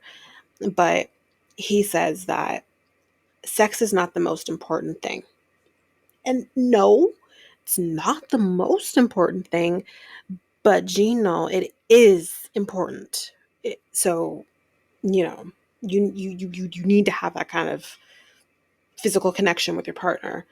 And intimacy doesn't just mean sex, obviously, but he's not showing any form of intimacy towards her. So she says that she's going to make meatballs. Man, those are the only balls you're going to be having. Um, she says that they're plant-based, which I completely forgot. I think she said she's a vegan. Completely forgot about this because I actually wanted to completely forget that last tell-all. Anyway, she then says to Gino, can you peel a potato for me? So he's looking around, rummaging through the drawers, and he says, like, I can't find anything. And she says to him, like, what is it that you're looking for? And he says, a peeler. I want a peeler. Okay, now first of all, let me just say something. I have peeled a potato or two in my life, and I actually do not use a potato peeler for that. I just use a knife. But this dude says he needs to use a peeler. So she says, like, I don't know what's really here. Sometimes you might get more of a place that's furnished, you might get less of a place that's furnished. They don't have a peeler, so she says you could just use the knife. And she gives him this butcher-sized knife. Now, listen, I wouldn't use a butcher-sized knife to peel a potato. However, you can use a knife to peel a potato. Then he asks for a cutting board. She gives him a plate. Sir, you don't need a cutting board. Sure, yeah, maybe it can make things easier, but you don't need a cutting board. You can cut on something else. Hell, you can even cut it on I wouldn't advise cutting on a counter because, you can get dents or whatever, but depending on what kind of counter you have, but you could do that and just wipe down afterwards if you insist, But, so he just keeps reiterating, I can't cook without the right equipment. And she's like, okay, I heard you, like, whatever.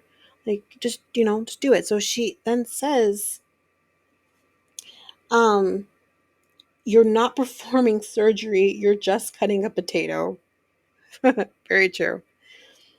And he keeps saying, I'm not going to let her tell me what to do. I'm not going to be a pushover. I'm not going to do, she needs to understand that I'm not a pushover. This is going to be a downfall. But he says, like, it frustrates him when she tells him what to do. It's frustrating that you need to have the quote unquote right equipment to peel a fucking potato. So then she tells him, can you hurry up because the water's about to boil? And he says, I don't hurry up when I cook, especially when I don't have the proper equipment. Shut up. Then she gets the potato, all's good in the world. And then she says, can you peel a carrot? Now, when I first saw the episode for the first time, I said, okay, now I need a peeler because I use a peeler if I peel a carrot. But my goodness, when she did the knife skills with carrot, I'm like, okay, I never even thought about that. But yeah, of course you can use a knife and just go, do what she did. I'm like, okay. Actually, even if you show me that the one time, like your brain doesn't go there. I'm like, okay, I got it. I'll keep going. Like anyway. Um, so, but so he says, not without a peeler. So again, like I said, she uses a knife, peels the carrot. And then she says to him, can you peel the beet? Now, I have no skills with beets. I don't eat beets. We actually very rarely eat beets in our house, but I know my mom does more with beets than I do. I don't eat beets. So I don't have anything to say about beets. And he says, nope, not without a cutting board.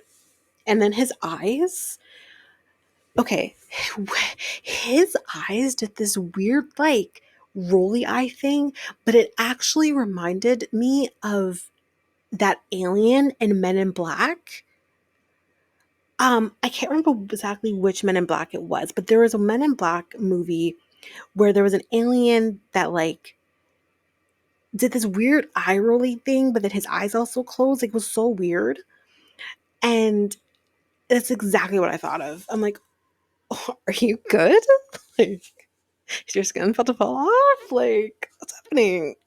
It was the weirdest thing I had ever seen, actually, from a human being in real life. Like, it was very weird. I'm like, something, yeah, like, what's going on? Um, so she basically says, I do what I have to do, and thanks him for the help. Sarcastically thanks him for the help, and he leaves. And she says, where are you going? Because she doesn't understand why he's leaving. Like, where are you going? Um, so then he's in the bedroom and she yells, I wanted to cook a nice vegan food for you, Gino. And he says, I won't cook without the proper equipment. She's crying because I can actually understand from her perspective, like, we're fighting over potatoes and carrots and the proper equipment, as he so says. You're fighting with her over something really stupid, and she doesn't understand, like, what is going on and why you're reacting that way and why you would just leave like that. Like, in all honesty, I think in this moment she did nothing wrong. He's acting like a 2-year-old, and I'm just like, go back out there and apologize to her. Because he says, like, he's frustrated because she wasn't understanding him. Well, sir, I don't understand you. And she can't walk all over him, he says. And that he is going to stand up for himself. Now ain't the time. Now is not the time because this wasn't warranted whatsoever. You're the one who's kind of in the wrong here, Gino, not her. So, she says she feels bad because he treats her badly, and especially in this moment, treats her badly, but is also feeling bad because he feels bad. So that's also very telling that she's like, I feel bad because he makes me feel bad, but then I also feel bad because he feels bad. So I'm like, you didn't do anything wrong. But she feels like he's angry with her. And she thought, like, this would be a fun experience for them to cook with each other. And I'm like, oh man. Yeah, it could have been, but instead he had to piss and moan about not having the proper equipment. Um So he comes back out and he asks her why she's crying like that. Like, what? She's crying. And she tells him, like, you're angry with me. And he says, I'm not angry, but again, I need the right equipment. God.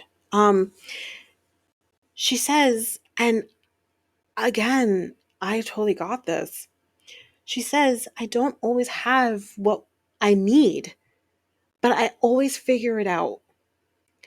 And that's what she was trying to show him. You might not always have what you need, but you figure it out. And that kind of just goes again to show his privilege here, that so you can just go down the street, go to a Target and get a peeler if you need it, or get a cutting board if you need it. But maybe Jasmine didn't always have that. So she figures it out. That's not meaning she's trying to bring you down. Maybe her approach is maybe not the greatest, but what she's doing isn't the problem. But even then, like, I don't even think she was doing anything kind of wrong per se. I mean, I don't know, like, she could have handled it a little better, but she's not doing anything wrong, in my opinion, in my honest opinion, in this moment. So I'm just like, she's just trying to show you something, and you can't even look past your privilege to see that she's trying to tell you something. Like, anyway. So she says, like, that's how my mind works. And I understand that maybe my mind doesn't work the same way as yours does. And she apologizes. Now, guys, am I wrong? But he didn't apologize. And I think he should have apologized. I think she could have apologized for maybe her approach, and that's great. But where's your apology to her, Gino? You you don't think you did something wrong? You don't think you act like a freaking 2-year-old? Like, come on. So she asks him, like, do you want to order food? And he says no. He's tired. He just wants to go to bed. So he says, I have to go put on my sleeping hat, which is basically just another cap. He's putting on another cap. And then proceeds to go into the bed in the clothes that he wore while traveling. Now, here's my thing. I fully believe he was wearing those clothes underneath the clothes he was wearing from the States. I don't think he changed out of one thing to a next thing. I think he just went into the bathroom, took off the clothes that he was wearing over, like, on top of that. So in my mind, I'm thinking, you have literally traveled in those clothes. Maybe they weren't touching the airplane or anything, but they're on your body. Like, don't you want to go shower or something? Ew. So yeah, he gets into bed and she asks him, do you want me to lie with you? He says, no, just let me sleep. He's being an asshole. Like, there's a way to make sure you're standing up for yourself and not being walked all over by her, but you're also still acting like an asshole to her. And my lord. But anyway, yeah, that's it with Gino and Jasmine. So next time on, so we have a new couple coming, and he tells us that he is the life of the party. This is the douche that I mentioned in the first episode. But he does say that he wants to find someone and he wants to spend his life with somebody, and he thinks that he can have that with Cleo, who we don't get much on her, but we can tell that she is, I think she's from England, from we can see. But he says that she is very different than what he's used to dating before. And I believe they have mentioned that she is on a spectrum. I believe she's autistic. Then we see David and Sheila. They're meeting each other at the airport. They hug. It looks so sweet. Like, yeah, that looks, I'm hoping and praying things work out for them. Then we see Amanda and Razvan are talking to the producer of the music video. I believe he's going to be recording while she's there. And the producer asks Razvan if she's a jealous type. They're speaking in Romanian. And she said that she thinks it's rude that they were speaking in Romanian. And then she asks him, like, what are you guys talking about? Because I'm pretty sure I heard my name. I don't know. We'll talk more about that in the next episode, I'm sure. Then we see Riley and Violet, and we kind of see that the front desk is asking, like, is it going to be one key, two keys? Like, are we doing two separate rooms here? What's happening? And we'll see how that goes. And he says the chemistry he felt with Violet while they were talking is real, and he's excited. And then he asks her, what are we doing the next day? And she says, I'm busy.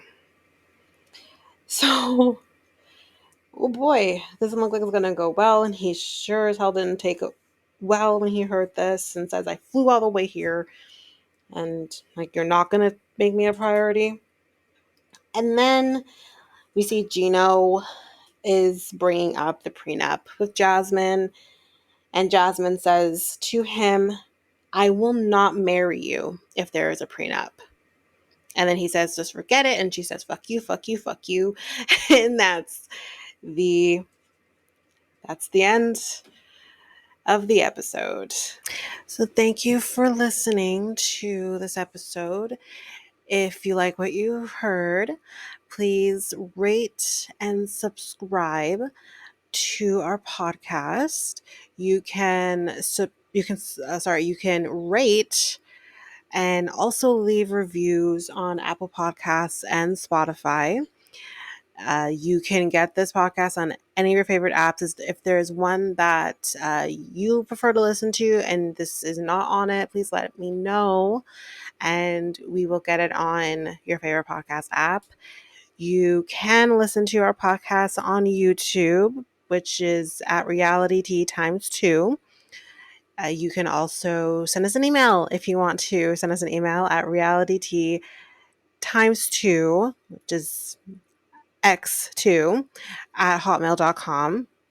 All this information will be in our show notes. You can also follow us on all of our social media accounts. We are at Facebook and Instagram at realityt times 2. And I believe that's everything. Again, if you really like us and you want to share us with everyone in your life, please, we would greatly appreciate it. And I think that's all. So we will be back with another episode of Selling Sunset on Friday. Maybe with Ava, maybe without. But again, guys, I will do my best to at least get her thoughts on the fight between Nicole and Chriselle. And if not, we can always discuss it in another episode. So again, thank you guys so much. Bye.